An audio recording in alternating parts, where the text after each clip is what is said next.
So, welcome back to the After Oscars vlogs commentary. As you can see by my very subtle outfit today, we're going to be discussing Tonya.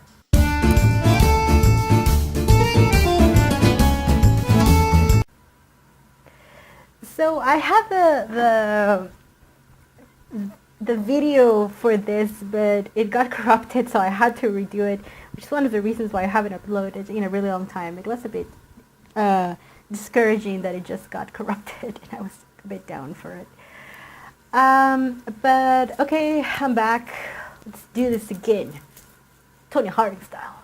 The thing about the I, Tonya movie that I was very interested in seeing was the incident. So if you know nothing of ice skating news or the ice skating world, it was kind of a big deal when Nancy Kerrigan, the biggest competitor of Tonya Harding, was beating on the locker rooms when she was practicing in a private practice for the Olympics of, I believe it was 1994, yes.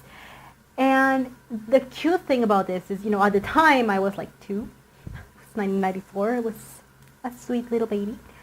But the thing is this. It's kind of those things that you grew up hearing references about, but you never really knew what truly happened. No one really knows if it was Tonya that was behind this, if it was the ex-husband, if it was someone else. So this movie plays with that. This movie kind of does take Tonya Harding words as fact, So they do this kind of mockumentary style to record the thing, where they have interviews with all the characters in the present, which is Tonya, is the ex-husband, and the mom. The mom, played by Allison Janney, it's it's art, it's performance art. Our Jeannie has to be one of my favorite actors in the whole world, and seeing her win an Oscar for her role as Tonya Harding mom. The name was Lavona Golden. I don't remember all the names, so I'm gonna be looking at them. Don't get scared if you see me looking down. Was hilarious just seeing her. When I see her win, I was already very happy. I've been a huge fan of her. She has great comedic timing, but she also has great dramatic chops. So in here, she was like this chain-smoking, abusive mom, who just treated her daughter like shit. So of course her daughter, as soon as she grew up, she just tried to bail out of the house as soon as possible, which is why it resulted in Tonya marrying at a very early age with the first boyfriend that she ever had, which was Jelv Gillooly. Gillooly? What surprised me the most about this character was that it was Sebastian Stan, the Winter Soldier, and I kept looking at him and I was like, oh, he looks so familiar, but I don't know from where. I'm gonna give Sebastian this. I didn't know he had it in him to completely just take over a completely different persona. I didn't recognize him until I read the credits. I was like, oh my god, it's Sebastian Stan. So what I really like about it is that it is fictionalized history. We do have kind of the bones of the whole thing of how it happened and how it went down in real life. The Tonya, grew up to do the triple axel and was the only female to actually land it. And this filled her with joy, but her kind of backstory as trailer trash was preventing her from getting better qualifications. And this was very frustrating for her. And she just couldn't skate right enough, even though she had the raw talent. And I find that very sad, but it's kind of the bones of the movie, just to see Tonya kind of deal with the fact that everyone looks down on her, and she doesn't know if she will ever get over it. And then, of course, there's the other side of the coin, which is her relationship with her ex-husband, who is just borderline abusive and just completely obsessed with her. And of course, what has to be one of the biggest pieces of shit as a character. I was checking the name because, like I said, I'm terrible with names. Which is Shawn Eckhardt.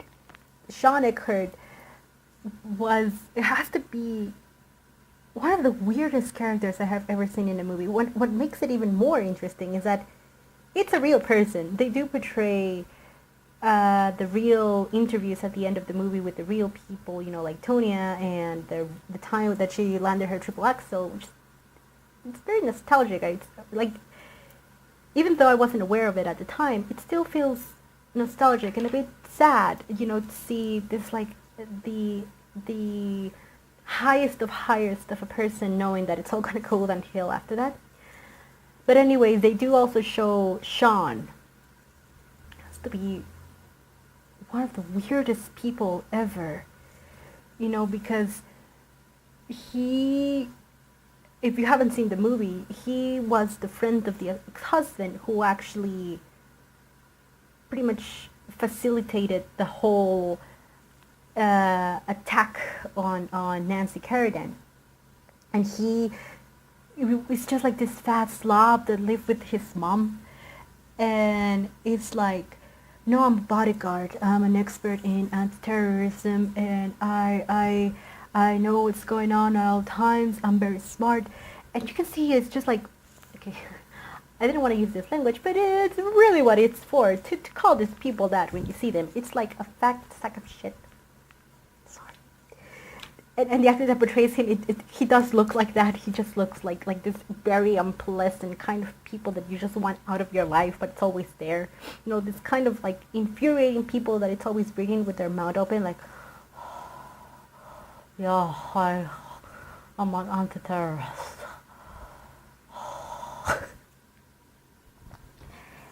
And again, what makes the story more bizarre is just like, you're thinking, this person can't be real, and they are. At least this part of the story actually did happen.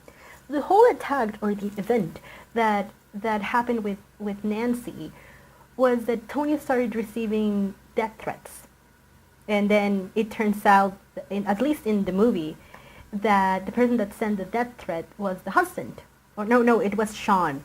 It was Shawn. It was like, it was so Tonya could be like inspired. And because Tonya received a death threat, and that was making her very anxious before the Olympics, they decided to do the same thing to Nancy. But Shawn being the asshole, he was like, we can take it further. We can take her out. And then Tonya's gonna win. He hired this expert, and again, he said it was an expert, and you don't want to bother this guy and play with him and that, and it was just like a guy that they pick up off the street. And he just goes and beats her up and then freaks the fuck out. Eventually, Tonya, so she can have some semblance of innocence, she gives up the husband and the friend, and eventually they're separated. And they do allow her to participate in the Olympics, and this all is just like facts. This just like totally happened. She had problem with her skates, and eventually they did allow her to skate, but she ended up being eighth place, and Nancy Kerrigan was in third, I believe. And again, the whole movie plays like a mockumentary, and Margot Robbie is just amazing on this. I said this in three billboards outside of Ebbing, Missouri, and I don't like Frances, the winner of Best Oscar this year, because all she did in three billboards was just have a perpetual bitch face throughout the whole movie, just like, I'm a good actress because I can look like a bitch for 2 hours and a half, and I'm a terrible human being. That's what she did the whole movie, and I don't like that kind of characters. And it is a very well-known kind of character, sadly, that a lot of actresses play in order to get, well, not in order, but it's usually what the Academy likes. Like when an actress pours out all her beauty and looks like a downright bitch for 2 hours and a half. Charlize Theron did this. Julia Roberts did this, one of my most hated performances. Erin Brockovich. Sally Field did this, you know, when they like look very down and dreary and they're like bitch the whole movie and they have their big yelling screams and they're like, I am dramatic, give me an Oscar.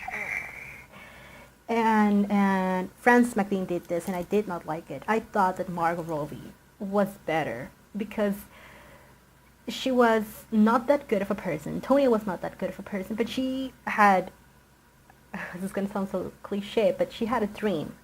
And she was doing everything in her power to make that dream come true. On the very least, the Tonya from the movie, you know. And it made me feel for her when things went bad, when she made a mistake, which is more than I can say for Mildred. For Mildred, all I had was nothing but contempt. Like I said when I did my commentary on Three Billboards, to me the main character of that movie was Sam Rockwell's. He's homophobic policeman that learned how to deal with it and be a better policeman, more than Mildred. So yeah, I liked Margot Robbie better. I do think she at least deserved more, even more praise than what she got for her part as Tonya Harding.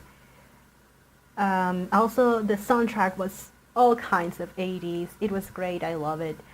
One of my favorite songs ever that I loved, that it's used in Confrontations now more because it also appeared in Guardians of the Galaxy Volume 2. Kind of in the same context was The Shane by Fleetwood Mac. And in here, you know, when they're going out to the courtroom, it's just like Shane out there. And I love that moment. I love that song. I'm so happy. And also, was more like an Easter egg, but I was also really happy when they played it, was Gloria by Laura Branigan. So if you know anything about 80s movies, you know that Gloria was a song that was featured in the legendary soundtrack of Flashdance. And it was the song that was used for the Friends of Alex that was also an ice skater. So to have that song in this movie, and it was like the soundtrack of the guys that hit Nancy Kerrigan, it seemed like very symmetric, you know, very, very in place for this whole movie. So it was an all 80s soundtrack, and it was great.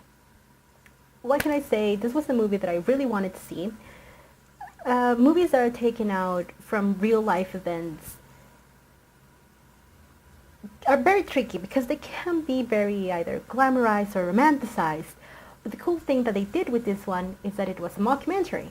So they took a bit of everything from everywhere that they found, and they kind of tried to put all that into the movie. There was lots of fourth wall breaking, you know, with Tonya saying, yes, that happened, or the husband coming in and saying, no, that's not how it happened, which is kind of the events as how we know them. You know, we have the version of the husband, we have the version of Tonya, but we really will never find out who really sent the attack of Nancy Kerrigan. That was not the point of the story. The point of this story was kind of how Tonya Harding felt before, during, and after the attack.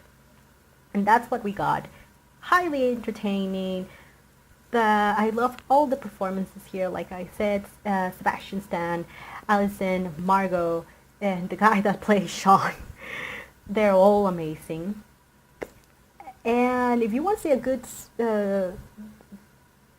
kind of black comedy of sorts, besides Get Out. Get Out's my favorite of the movies that I've seen of these Oscar nominees these years. Besides, you know, the two main ones, which is The Shape of Water, sorry, and Call Me by Your Name. Was Get Out. Sorry, Tonya, you were so close. So, I really don't want to see Lady Bird. We're in June, and I don't want to see it. It really says how bad my year is going that I'm in June, and I haven't seen like 6 movies yet. I've seen others, but no, the 6 movies that I said I was going to watch at the beginning of the year. I think I'm going to just go and watch The Shape of Water again and Call Me By Your Name. And maybe, I will watch Lady Bird. Maybe. So, thanks for joining me. Leave a like or subscribe if you like, if you will. I said this in my Han Solo rant commentary video that I'm gonna do a video on a video game that just came out some weeks ago. It's a PS4 video game called Detroit Becoming Human. In case you don't know, it's all the rage with the gamers and YouTube gamers.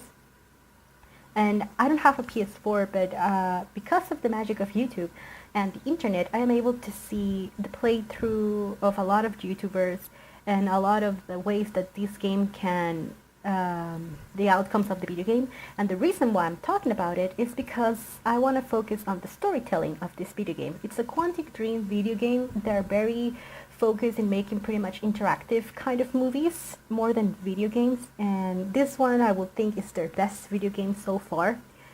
And Detroit Becoming Human, it's about androids, about science fiction, one of my favorite themes to talk about.